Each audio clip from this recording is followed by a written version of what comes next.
Punctuation and ক্যাপিটালাইজেশনে direct speech থাকলে repeating ভার্বের পর কমা বসাতে হয়। যেমন রিপিটিং ভার্ব হয় একজন স্পিকার এবং একজন লিসেনার নিয়ে। স্পিকার থাকে শুরুতে আর লিসেনার থাকে শেষে। যেমন বলতে পারি আবির said to আরিফ। এটা হচ্ছে রিপিটিং ভার্ব। আর রুটের স্পিচ গুলোকে কি করতে হয়? ইনভার্টেড কমা দিয়ে যুক্ত করতে হয়।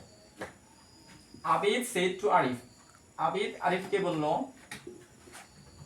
How are you, how are you. একটা বক্তব্য শেষ হয়েছে। যেহেতু প্রশ্ন করা বক্তব্য হয়েছে তাহলে এইচ ক্যাপিটাল লেটার এবং লাস্টে প্রশ্নবোধক চিহ্ন interrogation not of interrogation sign বসাতে হবে। এটা হচ্ছে তারিখ কমা বসানোর একটা ফরম্যাট। এরকম এটা হচ্ছে একটা রিপিটিং ভার্ব যদি রিপিটিং স্পিচের আগে থাকে তাহলে আমরা এই রিপিটিং ভার্বের পরে কমা বসাতে হয়। আর যদি বক্তব্য রিপিটেড স্পিচ যদি আগে থাকে তাহলে রিপিটিং ভার্বের পর ফুল স্টপ বসাতে হয়। যেমন এই বক্তব্যটার উত্তর আমরা বলবো হাউ আর ইউ এর উত্তর হচ্ছে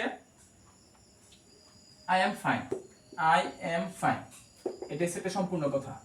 আর ন্যারেশনের ক্ষেত্রে সম্পূর্ণ কথা কি দিয়ে আটকাতে হয়? ইনভার্টেড চিহ্ন দিয়ে আটকাতে হয়। তাহলে আমরা এই বক্তব্য আমরা কি করব? আমরা ইনভার্টেড চিহ্ন দিয়ে আটকে দেব। অথবা এই বক্তব্যটা কার? আরিফের। কারণ আরিফ এই জায়গা লিসেনার। তো বলতে পারে replied L I E D, replied Arif. Arif একটা প্রপার নাম, সেজন্য এ ক্যাপিটাল লেটার।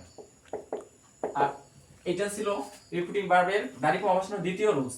রিপিটিং ভার্ব লাস্টে থাকলে আমরা বক্তব্যের শেষে ফুল স্টপ দিই। আর এই জায়গায় রিপিটিং ভার্ব শুরু থাকার কারণে রিপিটিং ভার্বের পরে কমা দিয়েছি।